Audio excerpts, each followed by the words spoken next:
Charger star wide receiver Keenan Allen had some choice words for his head coach after that big fourth down decision on Sunday. Is it possible that now all the Chargers players are down with Staley's aggressive mindset? You are Locked On Chargers, your daily podcast on the Los Angeles Chargers, part of the Locked On Podcast Network, your team every day.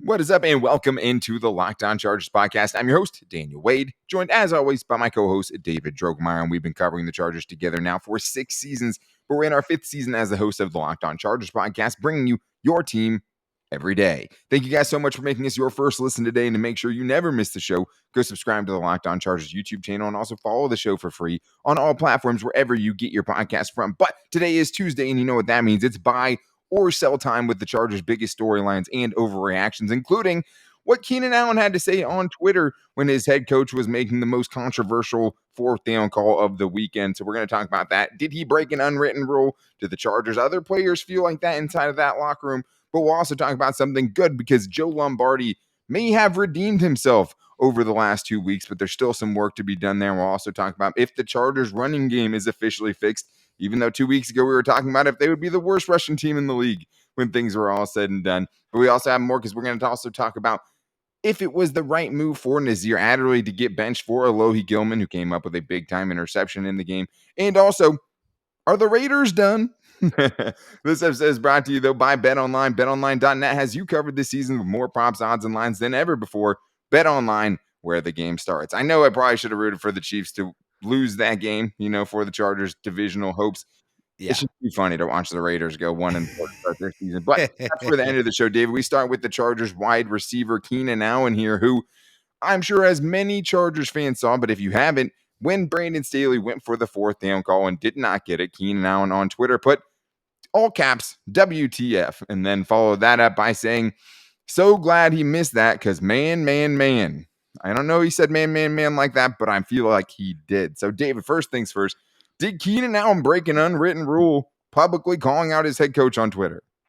Yes, he did. Buying or selling that? I guess we should stick with the game. Are you buying that? Yeah. If we're sticking with the game, I am buying the fact that he broke an unwritten rule there. I mean, that's just one of those things that's something that needs to be spoken about behind closed doors. It's just like in my day job. I work in sales. I work with people every day. There are certain times where you have a disagreement or an argument with your coworkers. These are conversations that don't belong out on the sales floor in front of customers. You just don't have those type of conversations. They have to be behind closed doors. If you have grievances, that's fine. That's completely understandable. It happens to all of us, but especially when you're a superstar like Keenan Allen and you're putting that opinion out into the world, that is going to have some backlash. And also it undermines your head coach and it undermines his authority as the leader of the team. So having a disagreement is fine. Airing that disagreement and that grievance for everyone to see is where Keenan Allen knows that he shouldn't be doing something like that. And I don't think it's that crazy. Keenan Allen's a guy that has always spoke his mind, right? He's called out multiple receivers across the NFL just to tell them he's better than them. And corners. It was and corners too, but it was a genuine reaction from him, right? That he live tweeted about basically.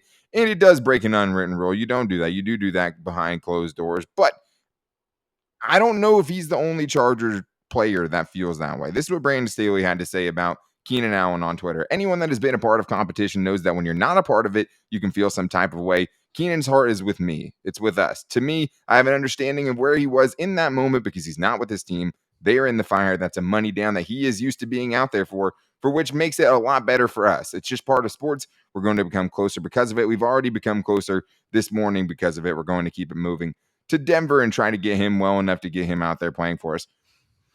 There is something to that. I mean, I think, when you are there, it is different when you're on the sideline, but it is, you really never know how players would feel about things that are happening in the game because they don't have their cell phones on them during for good reason. Right. Because we might see more crazy stuff like that. I mean, you can't call out your coach like that, but I do think it begs this buy or sell, David, that not all the Chargers are on board with Brandon Staley's aggressive play calling and mindset. Yeah, I mean, I think you have to buy that, especially when you have one of the captains You have of the evidence, team right? being that outspoken about it. So it just feels like, if you're one person on the team that has that mentality that I don't like what my head coach is doing, you're probably more so going to keep that close to the vest, and you're Yeah. probably not going to vocalize that opinion. But if it's you and multiple other members of the organization, of the team, that are sharing that sentiment, it's probably going to give you a little bit more courage to be a little bit more outspoken about it. So Yeah. obviously we're not privy to any inside knowledge. We haven't spoken to any players. We don't truly know if people share his opinions, but it seems to me like there are other players that definitely feel that way. Yeah, I mean, there was a reporter, at least Brantley Weissman, who's obviously not super close with the team, but has ties going back with the team, that had said, hey, there are people in that locker room that have been kind of questioning his decisions.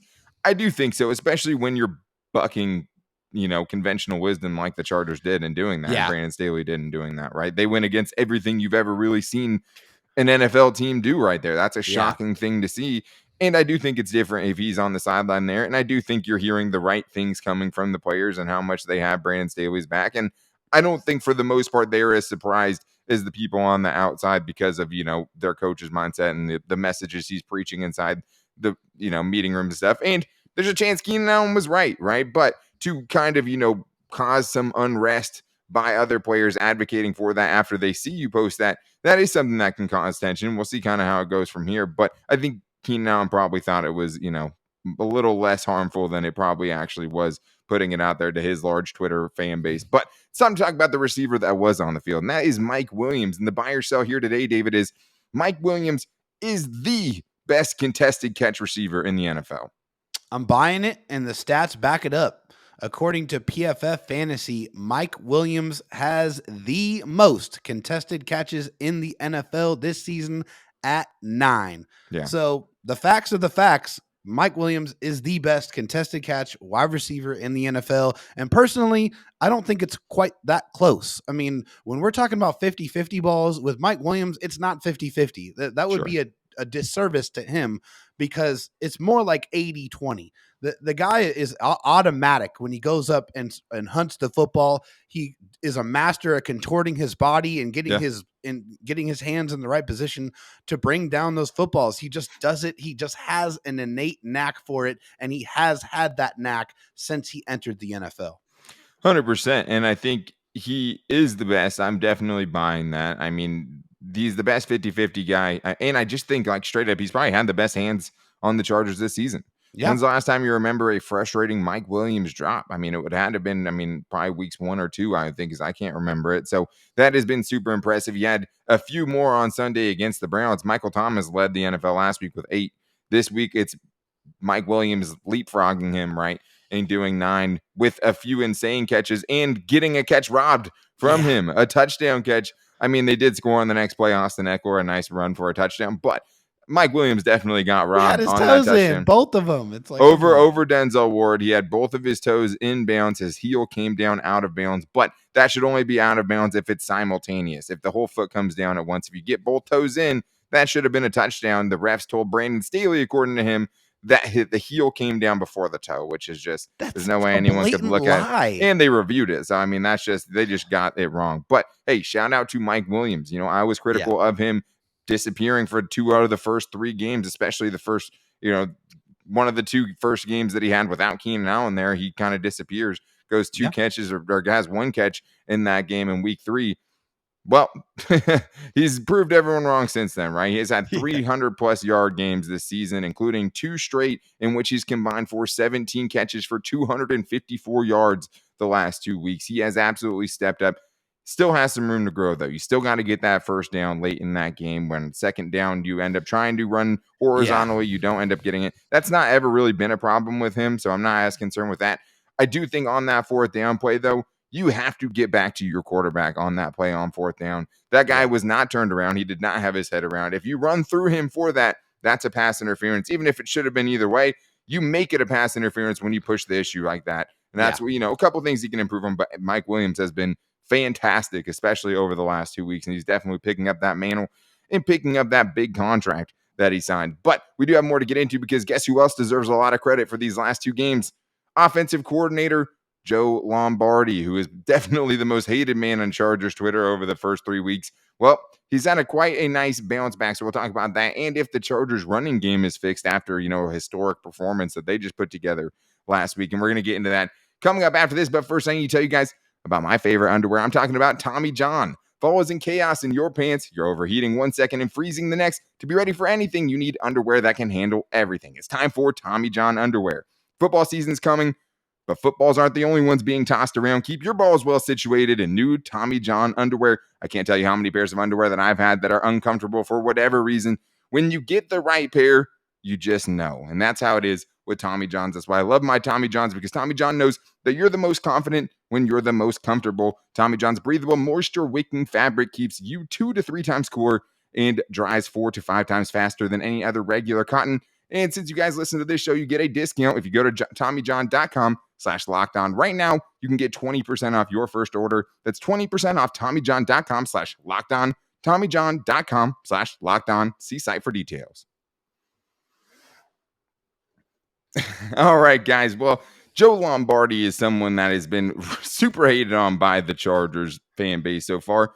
And there was a lot of valid reasons for it. I mean, I know we were critical as well, but thank you guys again for making us your first listen. If you need a second listen, make sure to check out the NFL Key Predictions every Friday on Locked On NFL. Locked On's local experts give you the inside scoop on the 5 biggest games of the NFL weekend, including Sunday and Monday Night Football, plus betting advice from the field's leading experts, BetOnline. Follow the NFL Key Predictions show every Friday on Locked On NFL, available on the Odyssey app, YouTube, or wherever you get your podcasts from.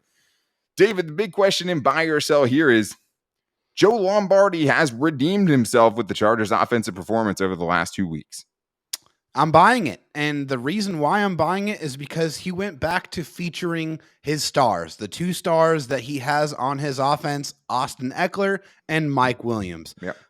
Against Houston, Ekeler 109 scrimmage yards, 3 touchdowns. Mike, 7 catches for 120 yards. Against the Browns, we all know the huge performance by Austin Ekeler, 16 rushes, 173 yards, a touchdown. Of course, he also had another receiving touchdown.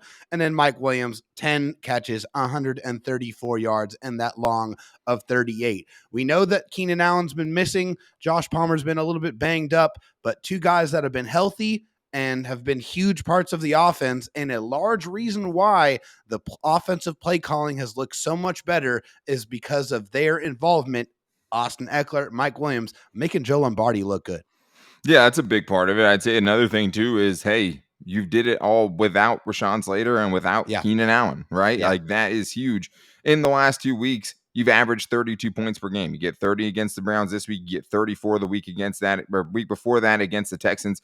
I mean, this is the best we've seen the Chargers offense this year. A lot of it, and he deserves a lot of credit for it, is how much better the Chargers running game has been, right? I mean, There's a reason that Joe Lombardi and this offensive line and the running backs had the success that they did. The timing was well played, or well called, I should say, but also just sticking with the run, right? Yeah. Sticking with the run when it's working like they did in this last game, calling all the right calls, pushing all the right buttons.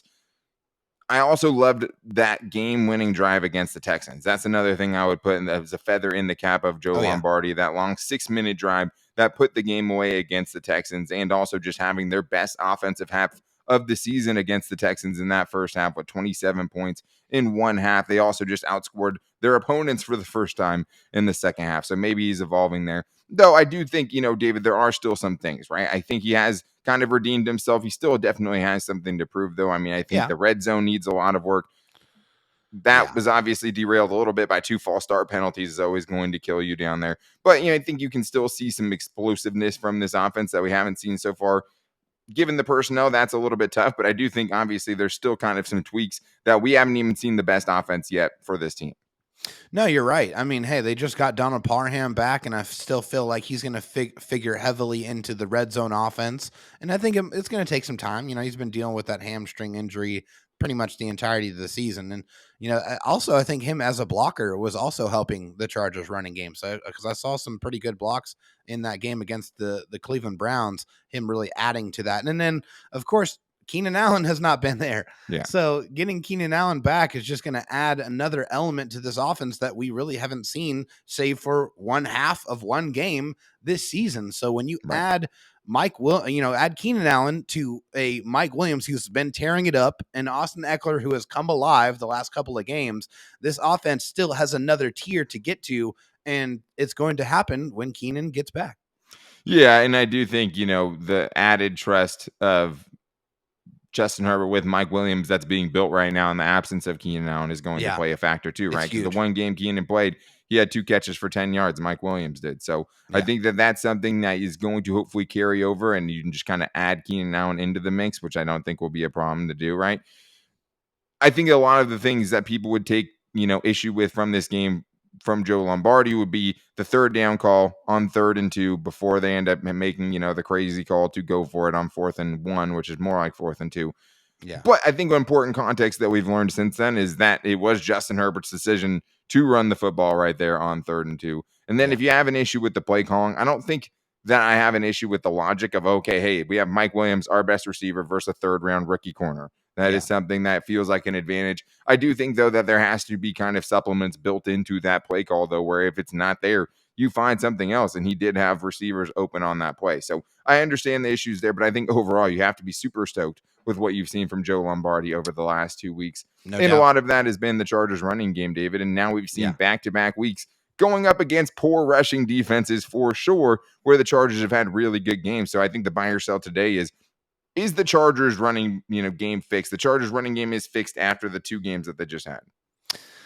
Yeah, fixed. I don't know about fixed for You're selling it? Yeah, I'm selling it right now. I mean, I love their performances that they put up against Houston and against the Browns. 27 for 81 against Houston. That's not fantastic, but the fact that Austin Eckler got into the end zone a couple of times on the ground, that it was a positive sign. You have to take out the Justin Herbert kneel downs at the end of that game, too. 4 consecutive kneel downs is part of that 27 for 81. Yeah, absolutely. I mean, it definitely had an impact on that. And then against the Browns, obviously, that was a huge performance. That was their first 200-plus rushing game since 2020, which is insane to me to think about. But, you had Justin Herbert, and there's been a lot of games where it's been 65, 35, pass to run. And, that's going to happen when you have a quarterback that can make any throw on the football field. But the dedication to the run definitely is good signs, but I need to see it a little bit more consistently before I'm saying the running game is fixed. A fantastic performance against the Browns, but I'm not buying it yet.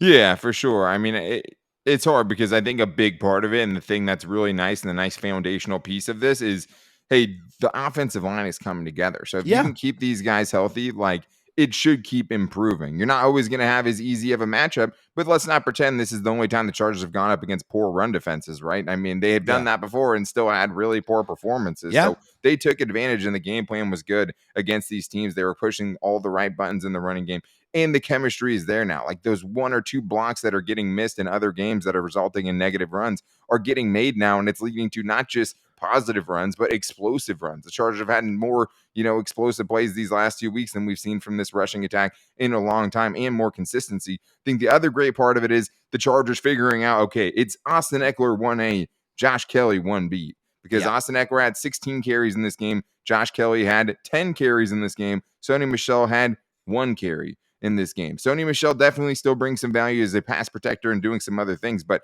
at least they're figuring it out, right? I guess Daniel Popper slipped in and told Joe Lombardi, hey, maybe play Josh Kelly more, and it seems like he listened. So shout out to Daniel Popper there. But it does seem like that part of it they figured out, not putting Sony Michel on the field just for veterans' sake, which seems like it kind of was that before. I think I'm buying the fact that the running game can be a legitimate weapon for the Chargers going forward. I'm buying that.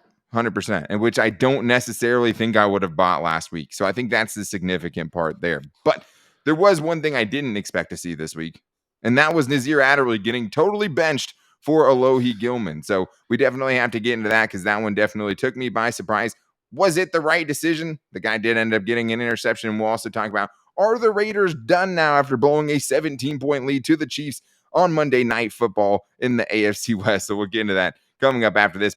But first, I do need to tell you about the official betting sponsor of the Locked On Chargers podcast, BetOnline.net. BetOnline.net is your number one source for all football betting info this season. It's not just placing the most creative bets that you can find out there, which are a lot of fun at BetOnline, but you find all of the latest player developments, team matchups, news, podcasts, and in-depth articles and analysis on every game that you can find. As always, BetOnline remains your continued source for all of your sports wagering information with live betting and up-to-the-minute scores for whatever sport you're out there trying to watch. The fastest and easiest way to check in on all of your favorite games and events is at BetOnline, where you can find MLB, MMA, golf, or you can just sit around and watch football for 7 hours and get your BetOnline in that way. That's the way that I do it every single weekend. But head to betonline.net or use your mobile device to learn more about the trends and the action at BetOnline, where the game starts.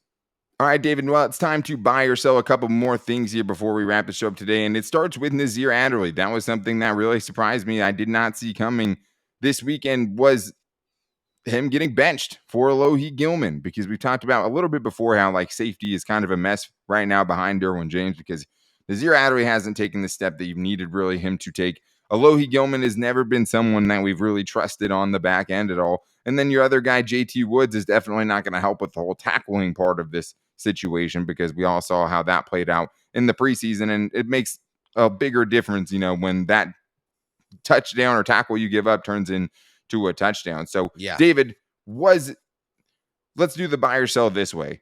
Benching Nasir Adderley for Alohi Gilman was the right move. I mean, it looks like the right move in retrospect, right? I mean, you look at it, he gets the interception in hindsight. And man, it was very interesting to see that Nas played 58 snaps, 57 snaps, 76 snaps, 57, and then down to 6 in this football game. And that is a just gross, drastic change. I mean, he has 2 missed tackles so far this season. A couple of them were really bad. And yeah, he was out of position a couple of different times. So, I mean, making a move to change things up. I personally don't know if I would have put Alohi Gilman in that situation, but hey, Alohi Gilman was put in that situation against the Browns. He made a big play and the Chargers won the football game. And it was one of the key parts of the game that contributed to that W. Yeah, 100%. I mean, I think it's hard to buy or sell this one because it is only one game. Because you're talking about Nasir Adderley having 2 missed tackles for the season. Alohi Gilman had 2 missed tackles in this game, and one of them was on that Nick Chubb 41-yard rushing touchdown. He also got beat on that play action. He bit to the right, and they ended up going back to the left to David Njoku, which was a 38-yard gain. He's given up 3 receptions so far this year at over a 30-yard per clip average. And before this last game, he wasn't playing very much. I don't know if either of them are the option right now. I don't know. Alohi Gilman was in the right place at the right time. It was a good call to have someone hanging out there. He did do a good job of kind of baiting that throw from the Browns, because he ended up, took a step forward, kind of fell back, and then went right into that passing lane. But it looked like Jacoby Brissett just straight up did not see that dude at all. So I don't know if he was biting on a fake or just, he just happened to be in the right place at the right time. Missed tackles are still an issue. Athletically, Nasir Adderley definitely has the edge there. But Alohi Gilman seems to have earned the trust of this Chargers, coaching staff for sure. Do they have any better options? That's the real question, right? And I think right now they just don't have any clear options to be that second guy after Derwin James. And that is a problem for this team and something that's going to have to get addressed going forward, because it's like right now, you're not going to pay Nasir Adderley after he's getting benched. It is a week-to-week situation, according to Brandon Staley. It's not out of the question. This is why I said Nasir Adderley was going to be banned from my breakout player of the year, and then I fully bought into it and did it again. So it is, something we'll see if he can get back in and kind of redeem himself that way, like Joe Lombardi's redeemed himself last year. Or do we see JT Woods at any point this season? I mean, that's the other question, right? Yeah. And it just sucks because it feels like you can't, it feels like it's not even an option right now to have JT Woods out there. If he's playing the way we last saw him, things can change. But usually during the season, those improvements are just going to have to happen, because the game plan is going to be the focus of almost every practice. The guys who are going to be playing the most are going to get the most snaps at every practice. It's not about, developing guys in the season, even though I think by default some of that development happens. He's still working with his coaches and picking up on things, I'm sure, playing on scout defense. Either way, it's a tricky situation. I mean, Alohi Gilman obviously made a huge play in this game. And I think, Yeah. some ways made the most out of his opportunity, but he was far from a finished product in that game. There was a lot of poor moments from him as well. But there were not a lot of poor moments from Matt Filer. So the buy or sell on Matt Filer is this, David. After this last game, did the guard just have his best performance of the season?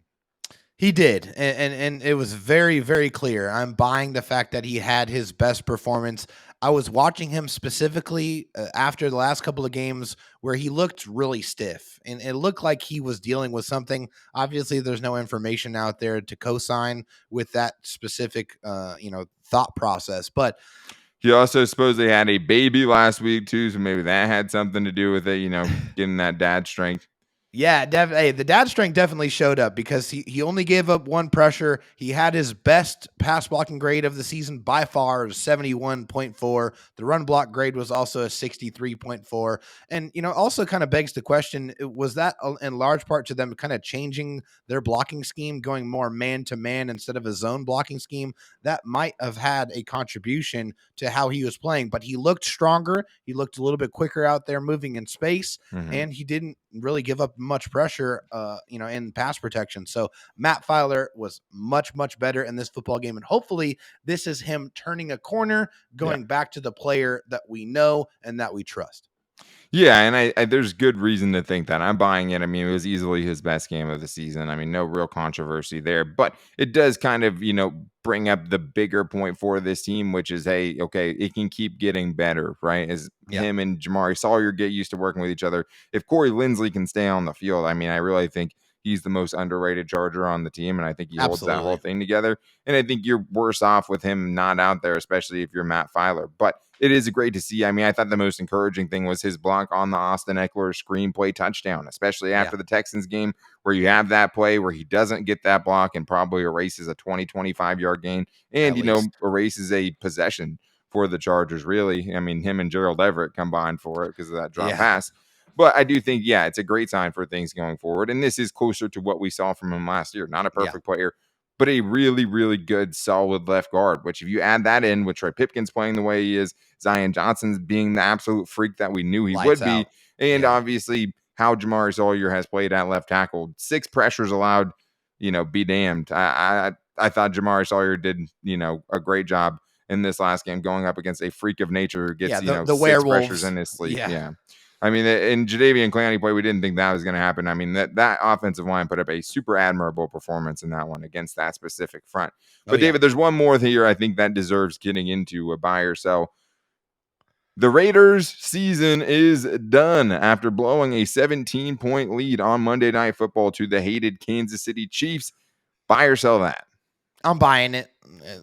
They're finding ways to lose football games, not finding ways to win. God. They're 1-4. In this division with the Chargers and the Chiefs clearly being the cream of the crop, I don't think the Raiders are going to be able to compete. I think that their season is absolutely done, which from our perspective is kind of hilarious, especially after they trade for Devontae Adams and they bring in Chandler Jones and then they sign Max Crosby to a gigantic contract. There's so much optimism for the Las Vegas Raiders, and now they're 1-4.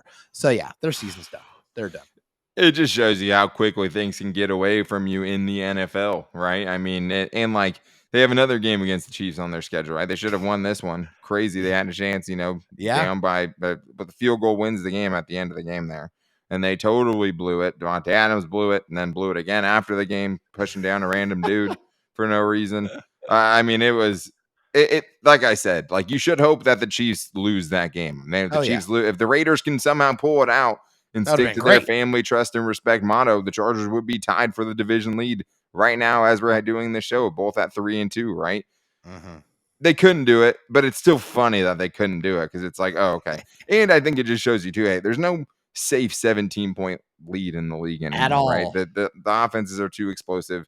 The defenses are too predictable when teams get up that much, right? And it's just too hard to keep a team down that long, unless you're the Jaguars playing against the Chargers, because they didn't have any problem doing that. No. But, I mean, the Raiders, bravo, especially after all the Raiders fans in the comments, too. It makes it especially sweet. You can keep commenting. and keep driving up our interactions. Appreciate it. We Thank don't you. mind at all. But that was just hilarious. I mean, to watch that game unfold the way that it does, or the way that it did. I mean, Just the a Raiders. spectacular meltdown. Yeah, I guess, RG3 owes me an apology because he said the Raiders were ready to go. And I said, well, it's still Josh McDaniels and Derek Carr over there. So, RG3, I'll be here if you want to talk about it. But that is going to wrap things up for today's show. Tomorrow, though, we are getting into our Chargers mailbag. So it's important for you guys to get your questions in. You can do that primarily at LockedOnLAC on Twitter. You can also hit up me or David. You can find me on Twitter at DanTalkSports. And David Drogmeyer's DMs are always open at DroTalkSD. But you can also find the show's page on Instagram or at Locked On Chargers or our Locked On Chargers Facebook page. If you hit us up on either of those places, we can still try to get your question on the show. If you hit us up in the YouTube comments by subscribing to the Locked On Chargers YouTube channel, we will also answer questions from there as well. So make sure you get your Chargers mailbag questions in or call into the Locked On Chargers voicemail line at 323-524-7924. Get a 30-second question in there, and that will likely make it onto the show. But that's going to do it for us today. Thank you guys so much, and make sure you guys are following us wherever you get your podcast from, whether that's Apple Podcasts, Spotify, or wherever. And thank you, as always, for making us your first listen. If you need a second listen, make sure to check out the Peacock and Williamson show with Brian Peacock and former NFL scout Matt Peacock and Williamson, Matt Williamson, the former NFL scout, to get the latest on everything going on throughout the NFL. It's a nice way to keep up to date with everything outside of the Chargers prism. But make sure you're back here tomorrow with our Chargers Mailbag Wednesday. But until then, take it easy and go Bolts.